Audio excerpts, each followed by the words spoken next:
De Venezuela, el equipo de Venezolana de Televisión, su programa Contragolpe, está el día de hoy rindiéndole también un homenaje al padre de la patria, nuestro libertador Simón Bolívar. Estamos en el Archivo General de la Nación.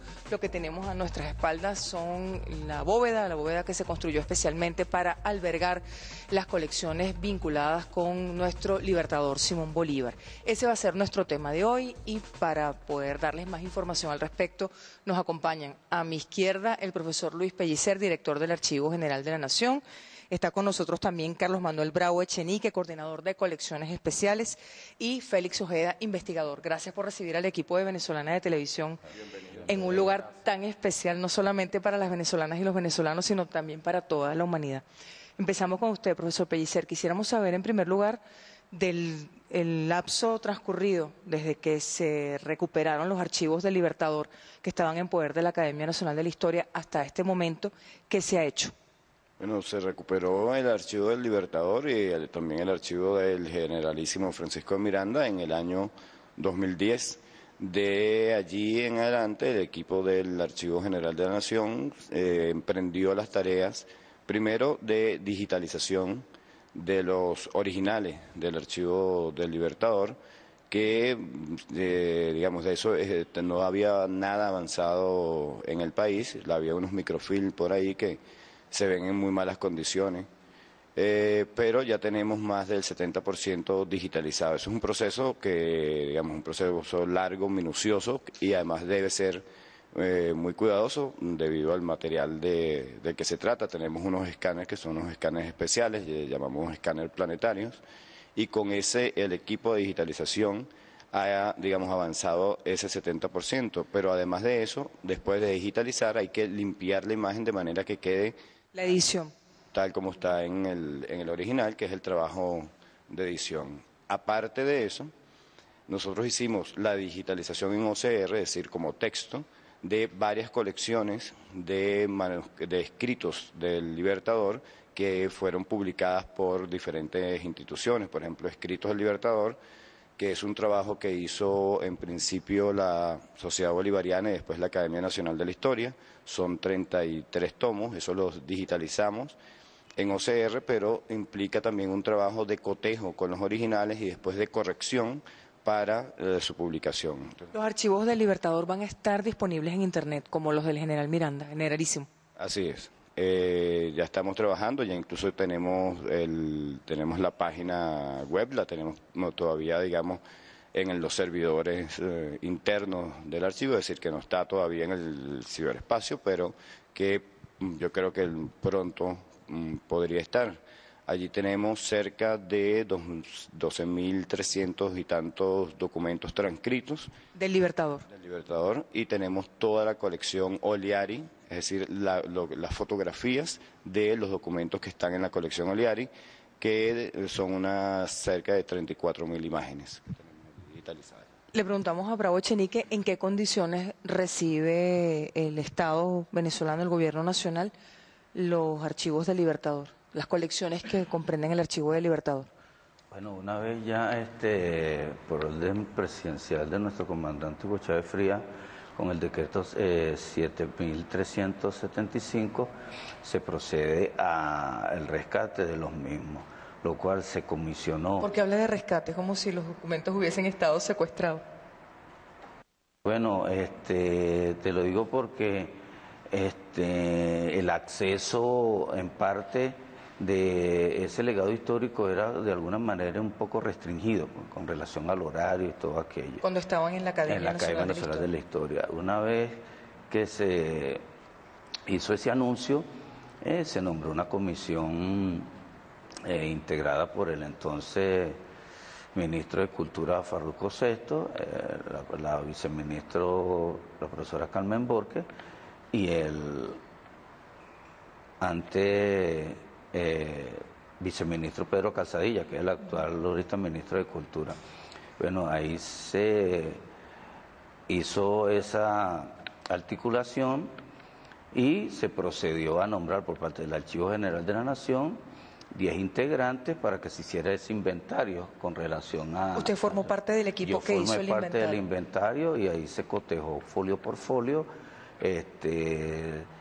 se numeraron y se vio el estado con que se encontraba el archivo del Libertador. ¿En qué estado se encontraba el archivo de Bolívar? Vamos a decir que estaba en resguardo, en buen resguardo, en una bóveda, lo cual estaba en un ambiente, por decir, adecuado pues para los mismos.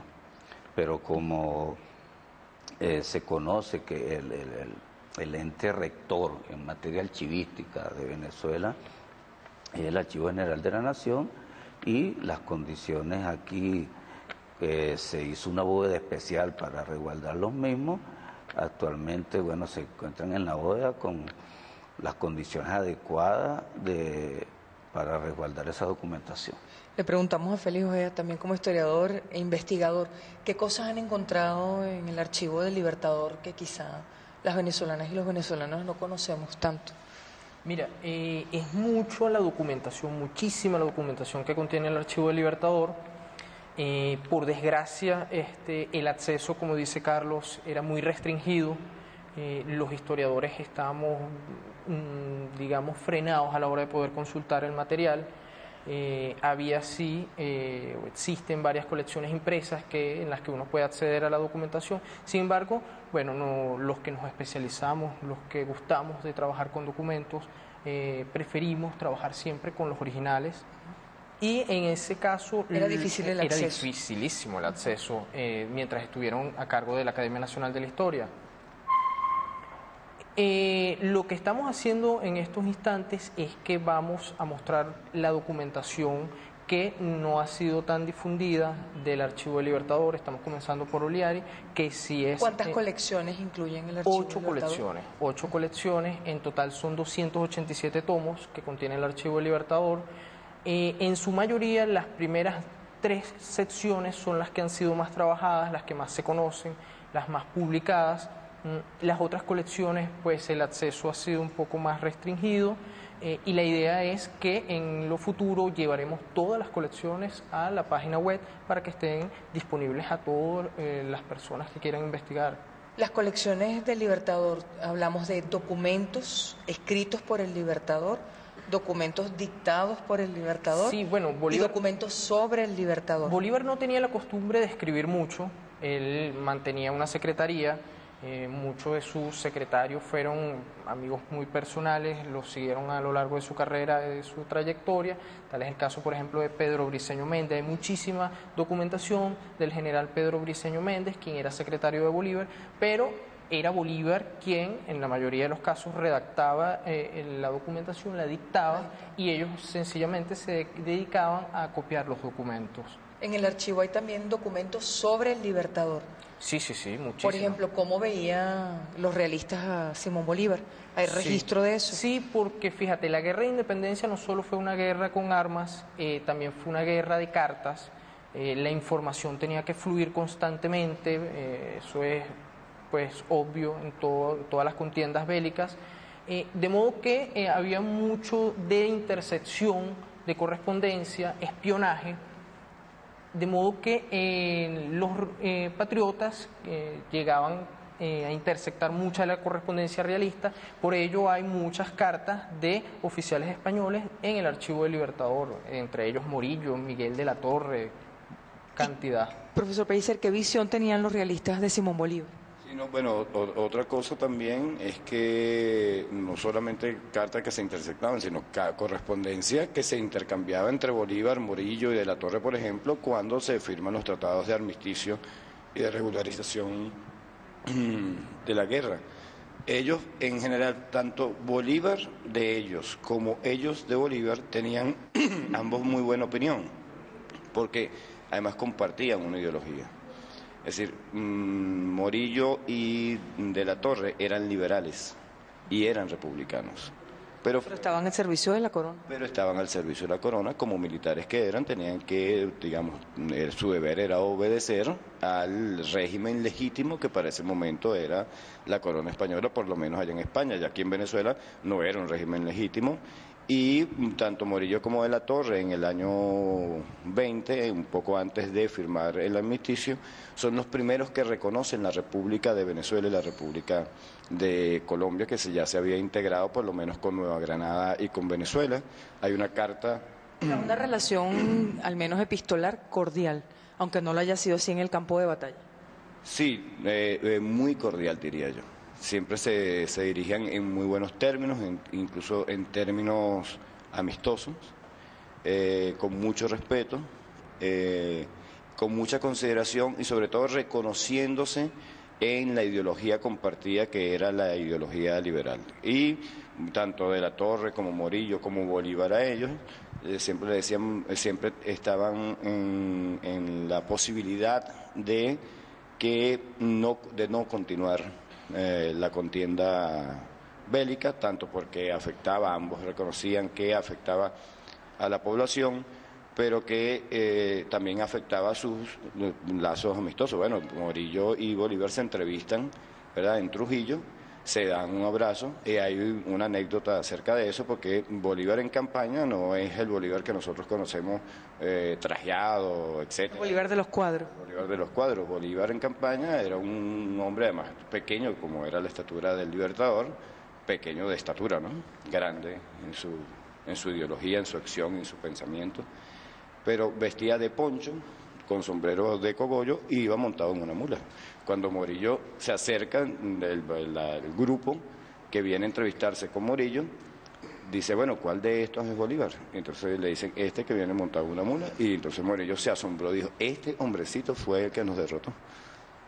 Eso está bien documentado, está registrado. Sí, eso está registrado. Sí. Y lo dicen, digamos, los historiadores de los más estudiosos de Bolívar, como por ejemplo el difunto general Bencomo Barrio, que fue curador de la colección y al que también le rendimos honor porque es un hombre que trabajó muchísimo apasionado por Bolívar. Apasionado por Bolívar y apasionado también por los aspectos militares de la independencia venezolana. El hecho de que el archivo del Libertador esté disponible en Internet, que es el esfuerzo que están realizando con la digitalización y el trabajo con los documentos, ¿qué va a permitir? ¿Se va a bajar a Bolívar de las estatuas, como dicen ustedes los historiadores insurgentes? Sí, yo creo que, fíjate, a partir de que comienza digamos, esta nueva etapa revolucionaria en Venezuela, a partir del 98, Bolívar se bajó de las estatuas, que era donde le convenía tenerlo a las oligarquías. Fíjate tú que hicieron ese panteón que hizo, ese panteón antiguo que nosotros conocemos, que incluso queremos porque está en el imaginario colectivo, fue el homenaje que le hizo la oligarquía a Bolívar. Es un panteón, digamos, pequeño, además de pequeño, es un panteón donde no entra el pueblo venezolano, sino que entran así las autoridades, y fue hecho para eso, para que entraran únicamente los exégetas de Bolívar y las autoridades, para tenerlo siempre aprisionado, como hicieron con el archivo. El archivo estaba allí, era conocido únicamente por un grupo, ¿verdad?, como una secta de sabios, que eran los únicos que podían estudiar a Bolívar. No, todos podemos conocer a Bolívar. Yo creo que además es necesario que todos conozcamos a Bolívar, pero además que lo conozcamos en su tinta, que leamos a Bolívar directamente, que leamos el discurso de Angostura, la Carta de Jamaica, pero que leamos la correspondencia personal de Bolívar, que es de una hermosura esa correspondencia, la manera como escribía Bolívar, además de que es uno de los representantes del romanticismo del siglo XIX venezolano, por la prosa, no solamente por la belleza, sino por las ideas de Bolívar, que además se entienden y que son clarísimas. Bolívar es el creador de la teoría y la práctica de la Revolución de Independencia. Y una de esas cosas que nosotros tenemos, y que es vigentísima en este momento, es precisamente que nosotros estamos en el logro nuevamente de la independencia, pero que hay un elemento que Bolívar señalaba ya hace 200 años, que es que la independencia en América del Sur y en el Caribe no puede ser completa si no es una independencia con integración de los países. Ese Bolívar no fue negado, ese Bolívar que usted está describiendo, que escribía de esa manera, que tenía esas ideas. Primero tenía muy poca difusión, siempre ha habido, digamos, gente que ha tratado de que el pensamiento de Bolívar se conozca, pero no que se popularizara, igual como quisieron y lo lograron, despopularizar lo que llamamos el culto a Bolívar. El pueblo venezolano siempre ha querido a Bolívar, lo ha querido. El culto a Bolívar no es una cosa que nace digamos, después en 1842 cuando se trasladan los restos del Libertador de Colombia a Venezuela. El culto a Bolívar era una cosa que existía antes con Bolívar en vida. A Bolívar le celebraban el santo, se lo celebraban en la calle, con fiesta, con parranda. En 1828 Bolívar estaba en Colombia y aquí había una situación difícil políticamente y la hermana María Antonia le escribe a Bolívar que toda la gente de todas las castas, de todos los estratos, pasan por su casa a ver su retrato, que unos lloren, que otros gimen, que todos lo colman de bendiciones. Es decir, usted lo describe como que había una adoración a Bolívar con Bolívar vivo. Vivo, sí, había una... ¿Y qué pasó con la muerte de Bolívar? ¿Qué sucedió con su muerte? Bueno, ¿Se intentó acabar con eso? En principio se intentó acabar con Bolívar en vida y acabar con el amor del pueblo, que el amor que le tenía el pueblo a Bolívar, ya Bolívar en vida, pues desde el año 28, eso, digamos, crece mucho más esa guerra en contra de Bolívar. A Bolívar incluso le niegan la entrada a Venezuela ya en el año 29. No obstante, el pueblo venezolano, y yo creo que el pueblo colombiano y el pueblo latinoamericano, siempre quiso a Bolívar. Eso, por ejemplo, de que la separación de Colombia fue como un hecho natural, que había condiciones económicas, sociales y políticas para que se separara Colombia. Bueno, sí existieron esas condiciones, pero eso no significó que todos asumieron aquí que la separación fue natural. No, aquí, está aquí la documentación en el Archivo General de la Nación, rebeliones en todos los pueblos y en todas las provincias de Venezuela en contra de la separación de la Gran Colombia y en defensa del general Bolívar, como se decía. Eso está documentado, que no es que masivamente se aceptó la división, la separación de Colombia. Totalmente falso. Se rebeló el pueblo venezolano y se rebelaron muchos de los generales afectos a Bolívar en contra de esa separación. ¿Y por qué finalmente privó lo que Bolívar no quería, la división? Claro, por los egoísmos, sobre todo los egoísmos de las oligarquías, que además hicieron una tarea ideológica después de 1830 en tratar de convencer al pueblo de que la unión era más bien perjudicial a las naciones que antes estaban unidos. Pero que te voy a decir una cosa, no lo lograron, porque si el siglo XIX fue un siglo de rebeldía, de insurgencia en contra de la imposición de un Estado liberal que es un Estado excluyente absolutamente, el proyecto liberal, pero el liberal salvaje, ese era el salvaje como es salvaje ahora el neoliberalismo. Del neoliberalismo, sí.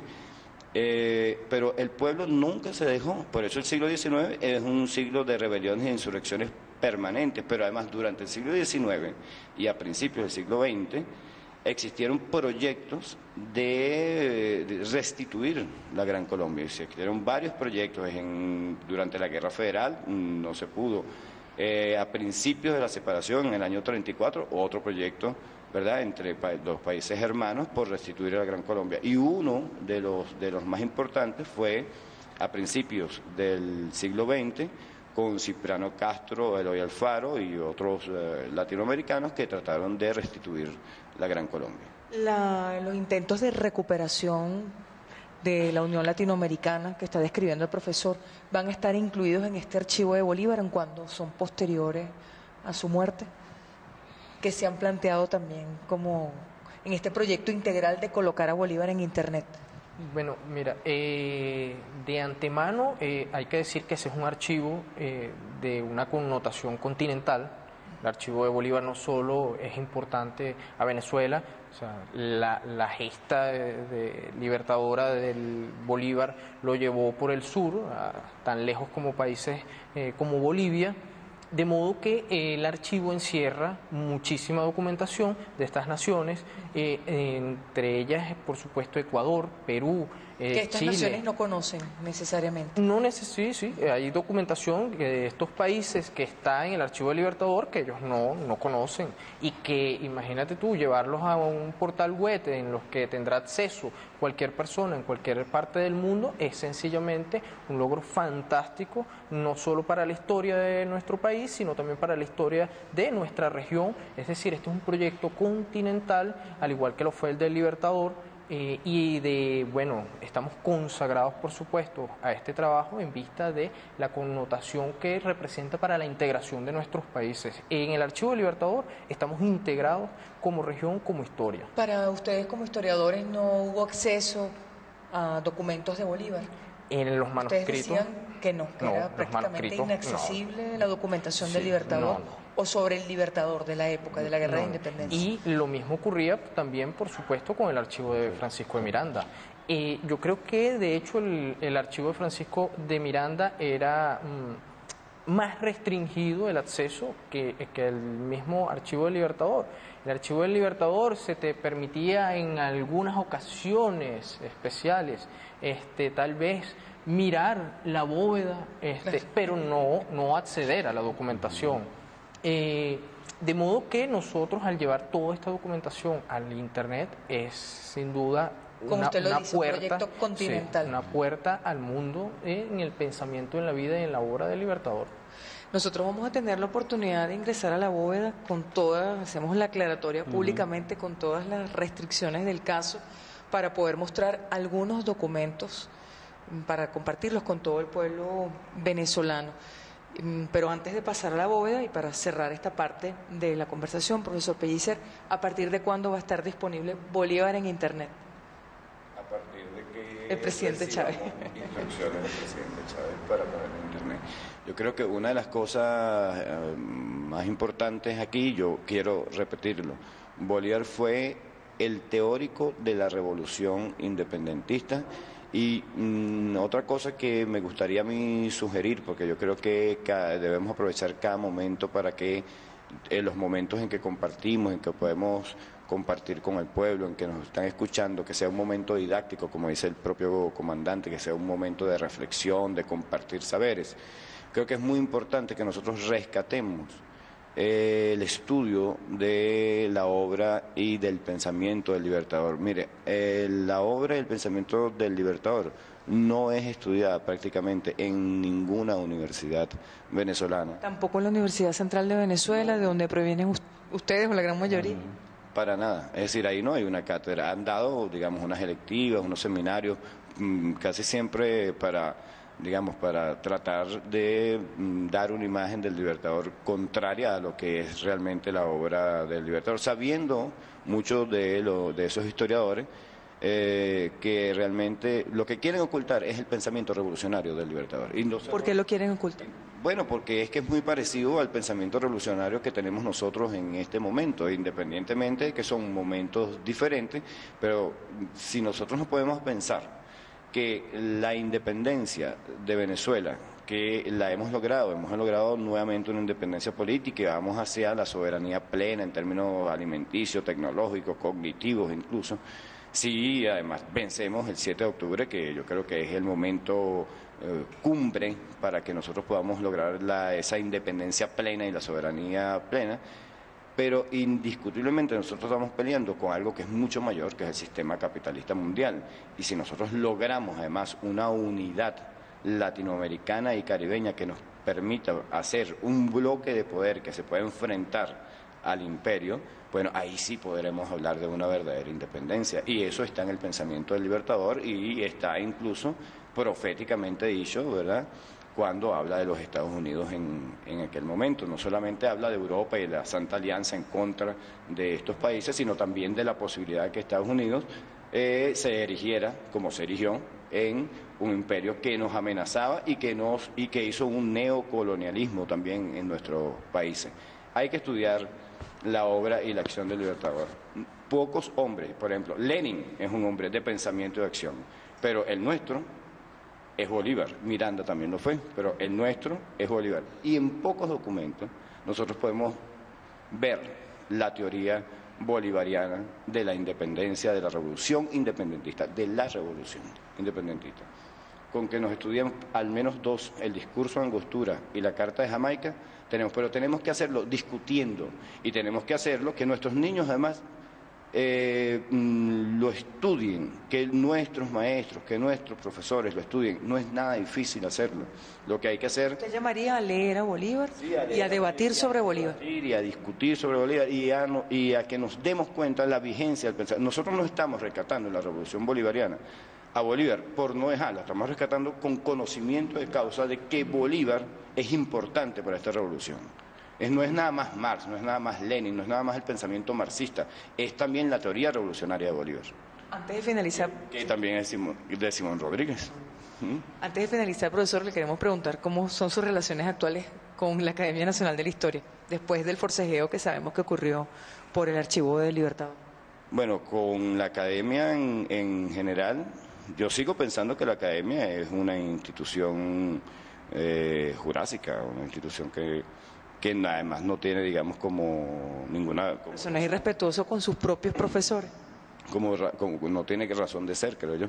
La Academia, porque existe el Centro Nacional de Historia, existe el Archivo General de la Nación, no obstante, existen y son, ¿verdad? Es una institución del Estado venezolano. Ahora, ahí hay académicos que, bueno, son francos opositores a la Revolución Bolivariana, tienen todo su derecho a oponerse, pero no a oponerse desde el lugar de la Academia y no usando la Academia y la ciencia, ¿verdad?, como monopolio para hacer esa oposición. Nuestra relación... Un tema para debatir, en todo caso. Claro, sí, eso lo podemos debatir. Las relaciones ahorita, bueno, han mejorado con la llegada del profesor Ildefonso Leal, que es un hombre además decente, ¿no?, que no necesariamente está con el proceso revolucionario, pero sabe respetar la institucionalidad tanto de la Academia como del Estado bolivariano. Vamos a hacer una pausa, profesor. Nosotros, como lo prometimos anteriormente, vamos a tener la posibilidad, con todas las precauciones del caso y la protección de vida, sobre todo para los documentos, hablamos de documentos de hace 2 siglos, de poder ingresar a la bóveda que se hizo especialmente para albergar esta documentación y poder mostrarle a todo el pueblo venezolano el proceso de digitalización de los documentos de nuestro libertador Simón Bolívar. Quédense con nosotros, en minutos regresamos con más de este programa especial. Seguimos, amigas y amigos, con más de su programa Contragolpe. Estamos en este momento con un equipo mínimo de producción de Venezolana de Televisión dentro de la bóveda donde se encuentran resguardados los documentos de nuestro libertador Simón Bolívar y también del generalísimo Francisco de Miranda. Recordamos que los documentos del generalísimo Francisco de Miranda ya están disponibles en internet. Próximamente van a estar disponibles los de nuestro libertador. Vamos a tener la oportunidad de mostrarles algunos. Estamos en compañía de Félix Ojeda, investigador, y de Carlos Manuel Bravo Echenique, responsable de colecciones especiales.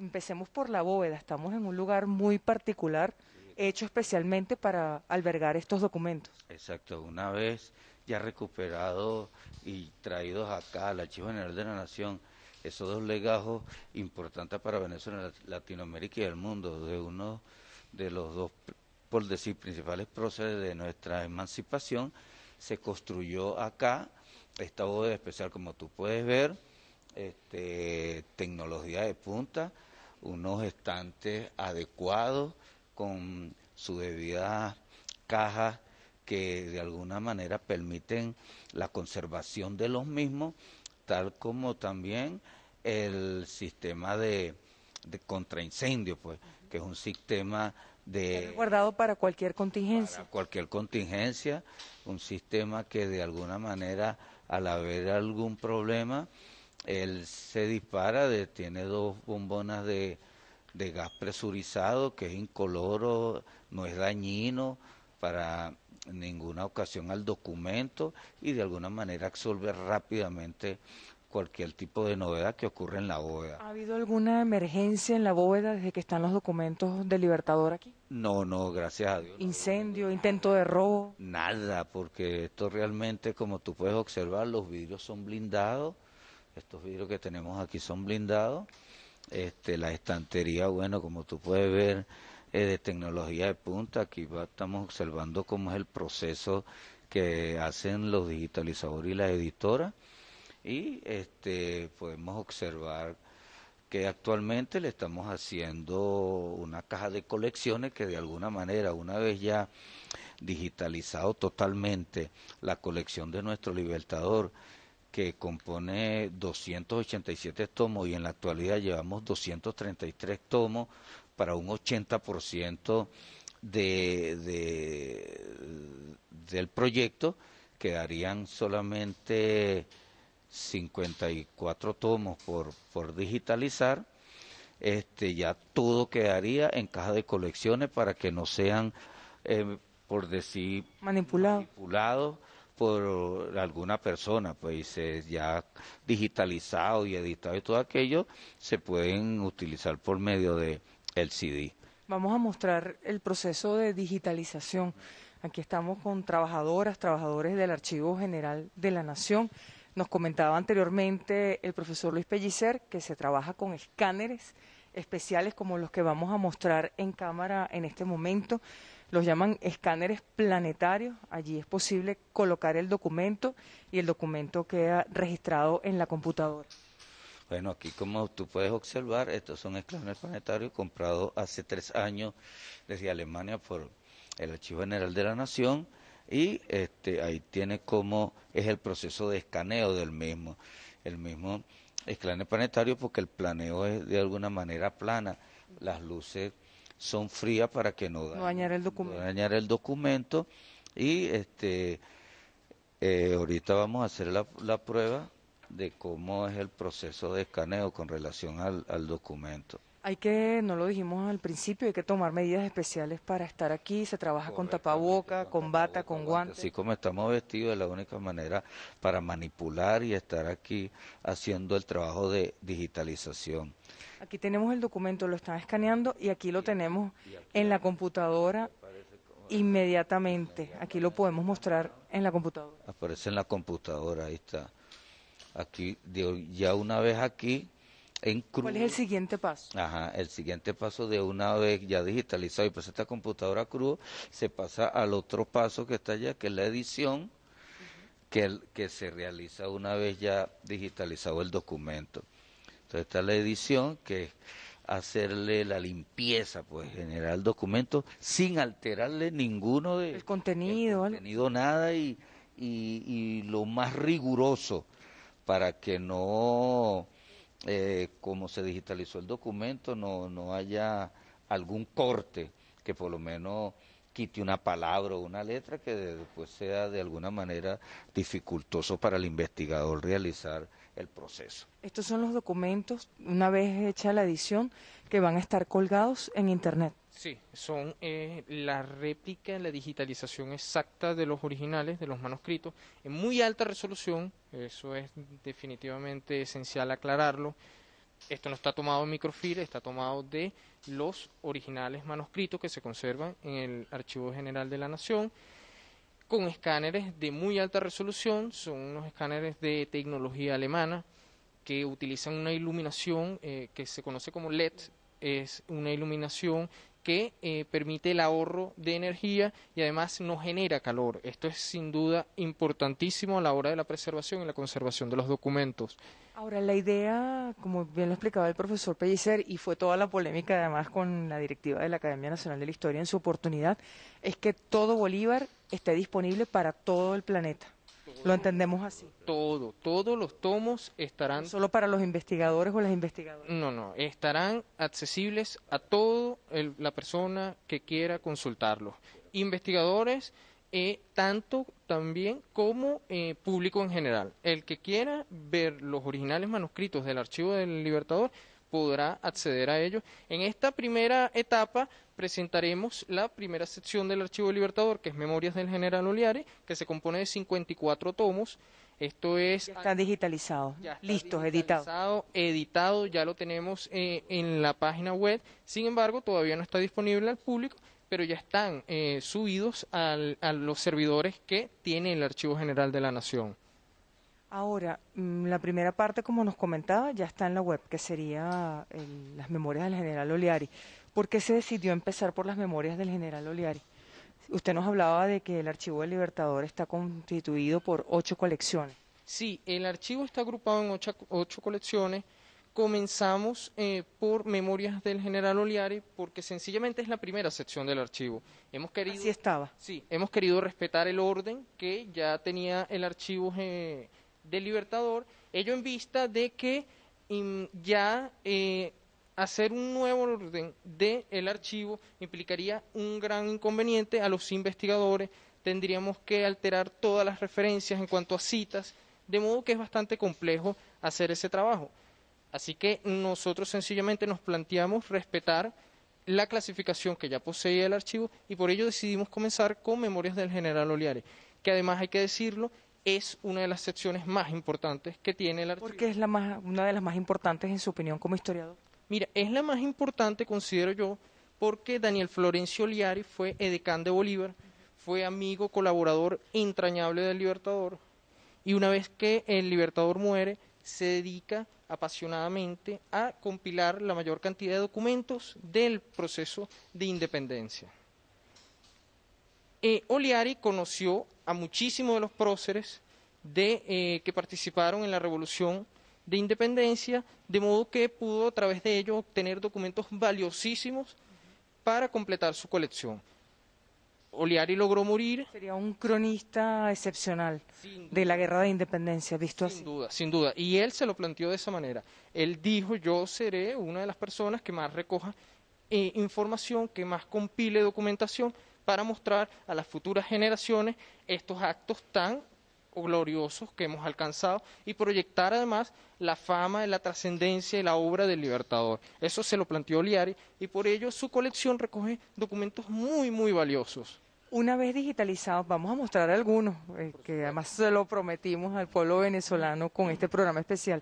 Una vez digitalizados y editados los documentos, son guardados en estas cajas especiales que tenemos entendido que son hechas también por trabajadores de la institución. De la institución, sí, la encargada de conservación, la señora Lidy Serrán, es una señora especialista en hacer ese tipo de cajas para el resguardo de los documentos, a su vez también hacer un trabajo de si el documento original está dañado, ella lo restaura tal cual como estaba.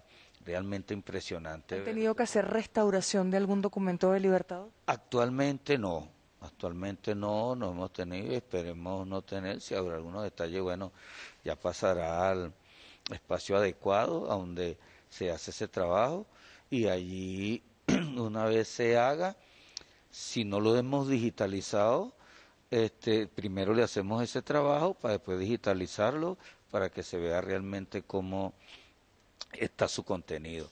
Ya aquí, bueno, como te dije anteriormente, ya ahí no se tocará más una vez ya digitalizado y editado, no se manipula más el documento. Colecciones no se van a manipular más. Hasta ahora llevamos 6 colecciones ya digitalizadas, que son, como te dije anteriormente, los 233 tomos. Vamos por la colección de José Rafael Revenga, ya quedarían 3, que es Parraper y París del Gallego, Muñoz Tebar y una colección que está de Fugade. Entonces, ya para el mes de... ¿Para cuándo se completaría?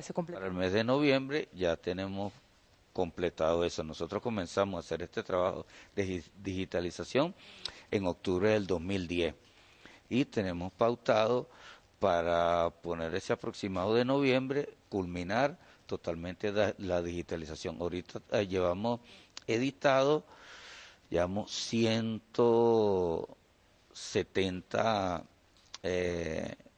tomos editados. Ya no, es decir, la digitalización y la edición, los dos procesos completos. Exacto, sí, porque aquí de una vez no nos paramos. Se digitaliza el tomo y una vez pasa edición para de alguna manera ir agilizando eso. Y posteriormente, como lo decía Félix, que lo primero que se puso en la web para respetar ese orden, vamos allá anexando de acuerdo a cuando se le haga el trabajo a cada colección, anexándose a la web.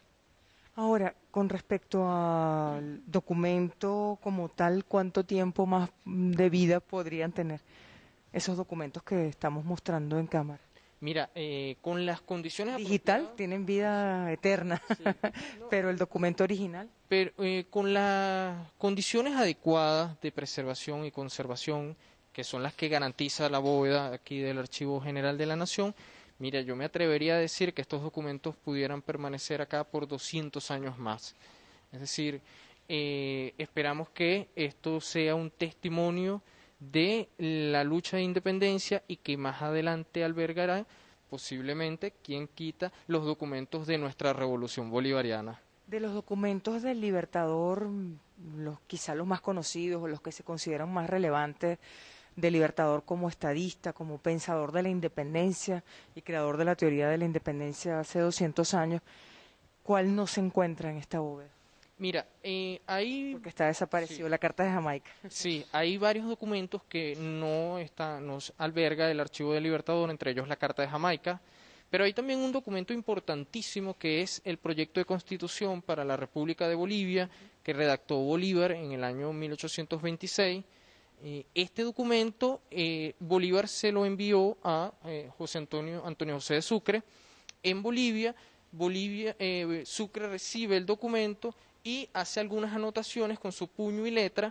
Entonces te podrás imaginar el valor que este documento tiene. ¿Y dónde está? Está ahorita en Estados Unidos, en la Universidad de Bloomington.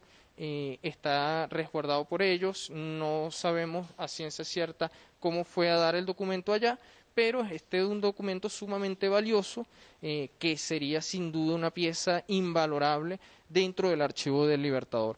Pero así como ese, hay algunos otros documentos que no están dentro del archivo del Libertador. Sin embargo, muchos de los más importantes, por suerte, están en el archivo. Vamos a mostrar uno en particular que tiene una gran importancia y es el discurso de Angostura, sí. Una gran importancia política, incluso, bueno, usted como historiador lo puede decir mucho mejor que yo para el análisis y la interpretación del presente. Claro, el discurso de Angostura es sin duda el documento político más importante del Libertador. Hay, por supuesto, otros documentos importantísimos, como el Manifiesto de Cartagena, la misma Carta de Jamaica, pero el discurso de Angostura encierra una importancia vital porque él es el que da esa primera proyección de la integración americana. A través del discurso de Angostura es que Bolívar inspira a los diputados del Congreso, no solo de Angostura, sino el que 2 años después se realizará en Cúcuta, que es el que sanciona la nueva Constitución que da, digamos, fuerza legal a la Gran Colombia. Vamos a mostrar el documento que lo tenemos aquí. Recordamos que son documentos muy delicados que deben ser manipulados primero por personas que saben hacerlo y en segundo lugar, además, con las condiciones del caso, con el equipamiento del caso. Bien, lo que tenemos de la parte izquierda es una nota que agregó el capitán James Hamilton. ¿Por qué? Porque esta versión manuscrita del discurso de Angostura fue redactada por el Libertador y se le hizo entrega al capitán James Hamilton para que hiciera la traducción al inglés del documento. Hamilton hizo la traducción y logró conservar para sí el manuscrito. En 1976, uno de sus descendientes logró donar el documento a la nación y hoy día es uno de los tesoros, documentos más preciados. Es un tesoro invalorable dentro del archivo del Libertador. Vamos a buscar la última página, el cierre de ese discurso, para que usted lo pueda compartir con todo el pueblo venezolano. ¿Esa es letra del Libertador o es de un secretario del Libertador? Es letra del capitán Jacinto Martel. Secretario. Sí, era secretario del Libertador, además, de uno de los oficiales de alto rango que acompañó a Bolívar en sus campañas, sobre todo en Guayana. ¿Entiende la letra? ¿Nos lo puede leer? Sí, seguro. Vamos a acercar. Dice, permíteme acercar un poco el manuscrito, dice: el Congreso de la República de Venezuela está instalado. En él reside desde este momento la soberanía nacional. Todos le debemos obediencia y fidelidad. Mi espada y la de mis ilustres compañeros de armas sostendrán su augusta autoridad. ¡Viva el Congreso! Se exclama hasta por tercera vez, dice al final. Es decir, repitió la expresión 3 veces. ¡Viva el Congreso! ¡Viva el Congreso! Con ello quedaba decretada nuestra soberanía nacional. Hay otros documentos, además usted nos comentado ambos en esta entrevista, que se empezó con la digitalización de la colección de Daniel Florencio Boleri y de Can del Libertador. Y estos son lo primero que vamos a encontrar las usuarias y los usuarios que busquemos a Bolívar en Internet una vez que esté disponible el archivo. Sí, fíjate, la sección Memorias de Oliari está ordenada de un modo en que se le dio prioridad a aquellos próceres más importantes. Entonces, el tomo 1 de la sección Memorias de Oliari contiene las cartas de Sucre para el Libertador. Entonces, sin duda, uno de los tomos más importantes del archivo del Libertador. En él encontramos de antemano el primer documento, que es el resumen sucinto de la vida del general Sucre. Esto es un documento escrito con puño y letra del capitán Jacinto Martel, redactado por el Libertador. Ahora, ¿por qué tal importancia de este documento? Pues por, primero, su contenido y segundo, el contexto que lo envuelve. ¿En qué contexto fue escrito? Fue escrito entre enero y febrero de 1825. Esta fecha trae a colación otra sumamente importante, que es el 9 de diciembre de 1824. Ese día se sucede la batalla de Ayacucho, donde el genio militar de Sucre se cubrió de gloria y logra la derrota definitiva del ejército español en las tierras del sur. De modo que Bolívar, en homenaje a este gran logro militar, decide redactar como homenaje la biografía del general Sucre. ¿De cuántas páginas? Mira, este tiene, si mal no recuerdo, algo así como 16 páginas en el manuscrito original. ¿Y fue escrito estando vivo el mariscal Antonio José de Sucre? Sí, fue escrito en el año 25, todavía tendría 5 años más de una importantísima y destacada vida política. Es apenas los inicios de su gran consagración. A partir de ahí Sucre pasa a Bolivia, es presidente de Bolivia y de modo que ese documento encierra una importancia vital porque es un documento que habla del momento más grande, tanto político como militarmente, de ambos próceres, tanto de Bolívar como de Sucre. ¿Hay algún documento, si está disponible en este tomo, escrito, manuscrito del Libertador? No, en el tomo 1 no, porque los primeros 13 tomos del archivo del Libertador son cartas para Bolívar. Las cartas de Bolívar a otras importantes figuras de la independencia están contenidas en los tomos 41, 42, 43, 44 y 45. Pero los primeros 14 tomos son las figuras más importantes de la independencia escribiéndole al Libertador. Nos quedan 2 minutos, nos vamos a tomar. Quisiéramos pedirle si es posible mostrar algún documento manuscrito del Libertador, también para que nuestro pueblo pueda verla, al Libertador de su puño y letra, si es posible mostrarlo en cámara. Y sabemos que nos quería comentar también otro documento de gran importancia que está en este tomo, la despedida de Antonio José de Sucre del Libertador. En este mismo tomo está otro documento que es el contraste de este documento, es decir, este documento es el momento cumbre de la vida política y militar de Antonio José de Sucre y del Libertador Simón Bolívar, pero en este mismo tomo, en el folio 526, se encuentra la última carta que le escribió el mariscal de Ayacucho al Libertador. Por supuesto, esto hay que tratarlo con la delicadeza que amerita el caso. Si buscamos el folio 526, esto que vemos acá es la letra de el propio mariscal de Antonio José Sucre, quien escribía casi todas las mañanas. Hay testimonios de que Sucre escribía hasta incluso en altas horas ya de la madrugada. Él directamente, Él, sin dictar. su propio puño y letra. Esta es la última carta que le escribió el mariscal de Ayacucho al Libertador. Ambos se encontraban en Bogotá. Ese día Sucre parte para Ecuador, mientras Bolívar lo hace hacia el norte con miras a posiblemente residir en Francia. De modo que esta es una carta que encierra un valor importantísimo, un valor además sentimental. Sucre expresa ahí palabras bastante sentidas acerca del afecto y la ternura y la admiración que siente por el Libertador. Un mes después se sucede el lamentable suceso de Berruecos y es cometido el asesinato de Sucre. De modo que este tomo encierra la vida de ambos próceres y esa unión fraternal que los distinguió a lo largo de su gesta de independencia. Y va a ser el primero que vamos a tener a disposición las usuarias y los usuarios. Bueno, nos quedaremos pendientes con el documento que podamos mostrar en una próxima ocasión, manuscrito de nuestro libertador Simón Bolívar. Solo nos resta despedirnos, agradecerles por esta oportunidad realmente excepcional para el Sistema Nacional de Medios Públicos de poder ingresar a la bóveda donde se cuidan los documentos del generalísimo Francisco de Miranda y del libertador Simón Bolívar. Lo último que les preguntaríamos es si se sienten satisfechos como historiadores, como investigadores con el trabajo que han hecho. Realmente sí, porque este es un logro del gobierno bolivariano en maxificar la información, pues democratizarla, que nos llegue a cada uno de nuestros venezolanos en el último rincón del país, no solamente a los venezolanos, latinoamericanos y del mundo, y con esto saber cómo fue que ellos realizaron esta gesta libertadora del continente americano. Y mira, y realmente bueno, que cuando esto salga a la web, que realmente está a disposición de todos, investigadores particulares, que esto realmente